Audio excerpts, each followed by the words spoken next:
السلام علیکم ورحمۃ اللہ وبرکاتہ۔ نحمدہ ونصلی علی رسولہ الکریم، اما بعد فاعوذ باللہ من الشیطان الرجیم، بسم اللہ الرحمن الرحیم۔ آج میں آپ کے ساتھ ایک چھوٹا سا ٹاپک ڈسکس کرنا چاہ رہی ہوں کہ ہم پہ پریشانیاں کیوں آتی ہیں۔ آج ہم دیکھتے ہیں کہ ہر انسان پریشان ہے، کوئی مال کی وجہ سے پریشان ہے، کسی کا کاروبار نہیں چل رہا، کسی کا اگر کاروبار چل رہا ہے تو اس میں برکت نہیں ہے، کسی کے پاس اولاد نہیں ہے، اگر اولاد ہے تو ساری کی ساری نافرمان ہے۔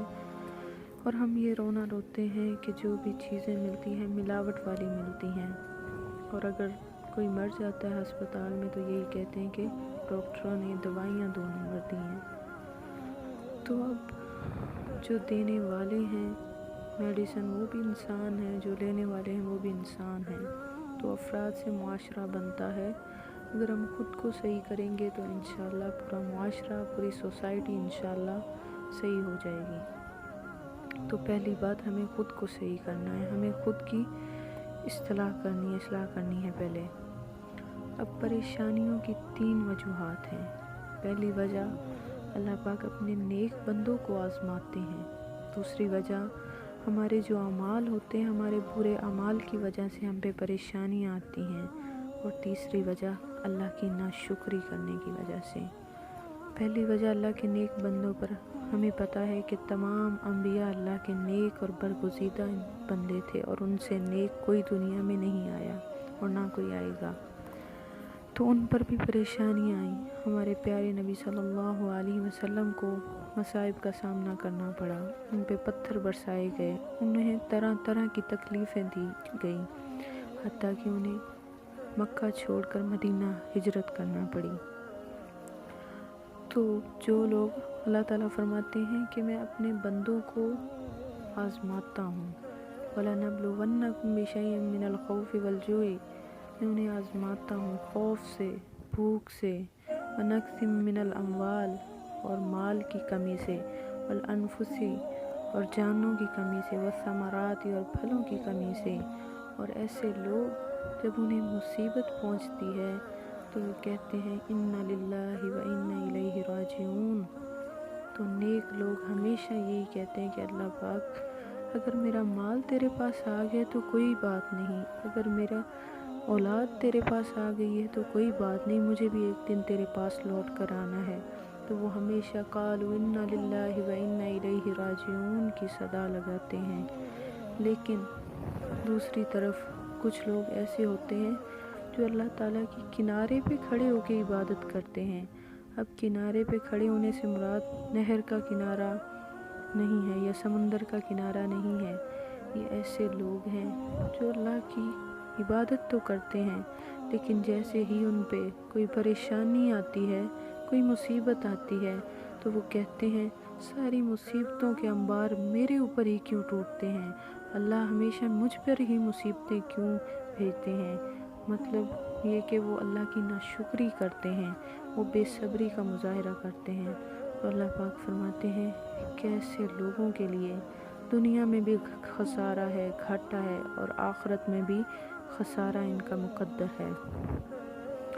اور جو دوسرے یہاں پہ اللہ پاک فرماتے ہیں کہ جو شخص من عامل صالحا من ذکر او انثی، جو بھی مرد یا عورت نیک عمل کرے گا، وہو مومن، اور وہ مومن ہوگا، فلنحیینہ حیاتا طیبہ، تو اللہ پاک ایسے لوگوں کی حیات کو، ایسے لوگوں کی زندگی کو پاکیزہ کر دیتے ہیں۔